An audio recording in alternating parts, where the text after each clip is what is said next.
জয়গুরু সবাইকে শুভ সন্ধ্যা। এই যে আমরা প্রত্যেকটা কাজ করি তার পেছনে কিন্তু একটা উদ্দেশ্য থাকে।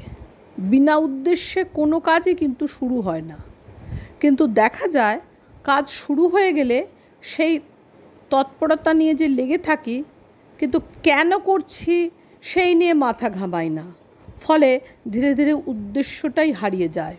তার ভালো মন্দ নিয়ে ভাবিও না, নেশার ঝোঁকে মেশিনের মতো করে চলি।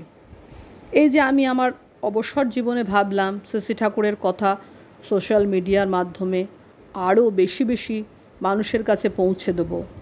তাই যে বইগুলো বহুদিন থেকে পড়া শুরু করেছিলাম তাই ইউটিউবের মাধ্যমে দিতে থাকলাম।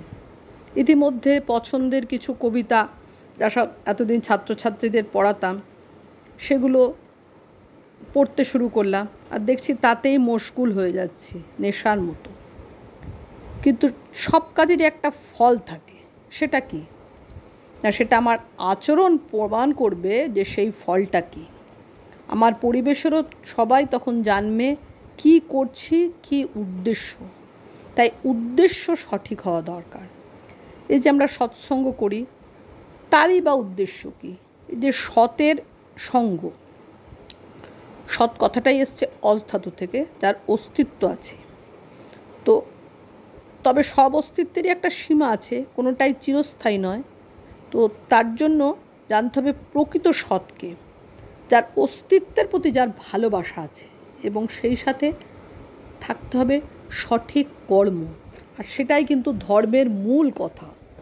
কর্মবিহীন ধর্ম তো ধর্ম নয়, কর্মই ধর্ম। তো আমাদের মনে হতে পারে কাজ করলেই, কর্মই যখন ধর্ম তাহলে কাজ করলেই তো হলো, তাহলে নাম ধ্যানের দরকার কি? আসলে আমাদের কথা, চালচলন, কাজকর্ম, ভাব ভাবনা সব কিছুর মধ্য দিয়ে ইষ্ট স্বার্থ প্রতিষ্ঠাপন্নতার যে যোগসূত্র, সেটা অবিচ্ছিন্ন রাখার যে চেষ্টা, সেটাই কিন্তু আসল ধ্যান। নিয়মিত বসে সেই ধ্যান বা অন্তরে ধ্যানপরায়ণ ভাব না থাকলে যেসব কাজকর্ম আমরা সারাদিন ধরে করি, সেসব ক্ষেত্রে নানান সংঘাতের মধ্যে দিয়ে ইষ্টের সঙ্গে অনুরাগ মুখর যোগসূত্রটা অব্যাহত থাকে না।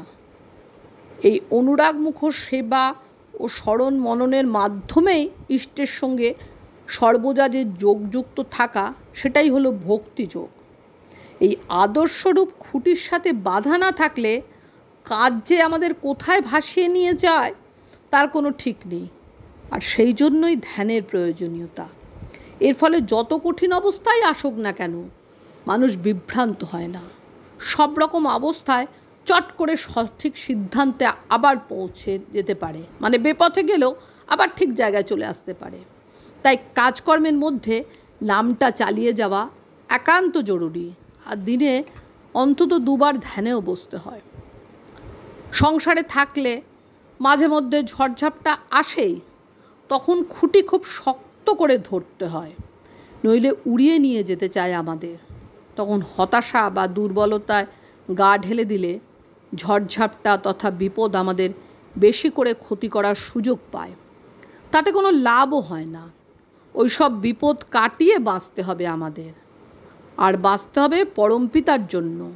এটা মাথায় থাকলে বুকে বল আসে, মনে জোর আসে। নেশার মতো নাম করে যেতে হয়। নিজের সততা অক্ষুণ্ণ রেখে ইষ্টপথে চলা দরকার। অন্যকে না চটিয়ে, কুশল কৌশলে, মিষ্টি ব্যবহার নিয়ে, কিন্তু নিষ্ঠায় নিনড় হয়ে। ইষ্টনিষ্ঠ না হলেই মানুষ অব্যবস্থিত হয়, এলোমেলো হয়। সে কখনোই নির্ভরযোগ্য হয়ে উঠতে পারে না। মনে রাখতে হবে, আমাদের জীবনের একমাত্র উদ্দেশ্য ইষ্ট স্বার্থ প্রতিষ্ঠা। তার জন্যই আমাদের থাকা, করা, বাঁচা। তিনিই আমার মধ্য দিয়ে কাজ করছেন। অতএব আমাকে সহনশীল হতে হবে। কোনো রকম বিরুদ্ধ পরিবেশের দ্বারা প্রভাবিত হব না আমি। কিছুমাত্র দ্বিধাদ্বন্দ্ব থাকবে না আমার মনে। আমি যন্ত্র মাত্র, তিনিই যন্ত্রী। সর্বদা সচেতনভাবে এটা বোধ করতে হবে। ব্যক্তিত্বের দ্যুতি থাকলে অচ্যুত হওয়া যায়। প্রবৃত্তি প্রাণতাকে ইষ্টপ্রাণতায় পর্যবেসিত করেই চলতে হয়। আমরা যত বেশি নামধ্যানের ভিতর থাকব, আমাদের সহনশীলতা বাড়বে, অন্তরে যে গলদগুলো বাসা বেঁধে থাকে তা দূর হবে। শ্রী ঠাকুরের দেওয়া অনুশাসনবাদ মেনে তার নীতিগুলি চরিত্রে ফুটিয়ে তোলা দরকার।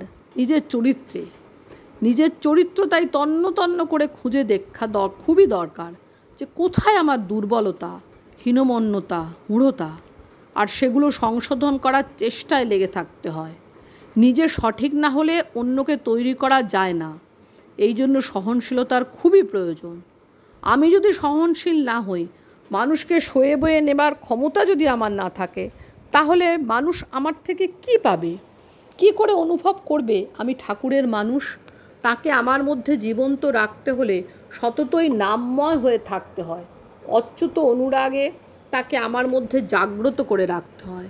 না হলেই চলনায় অসঙ্গতি দেখা দেয়, পরিবেশের দ্বারা প্রভাবিত হয়ে যায় মানুষ, আর তখনই বোঝা যায় যে আদর্শে শ্লথ।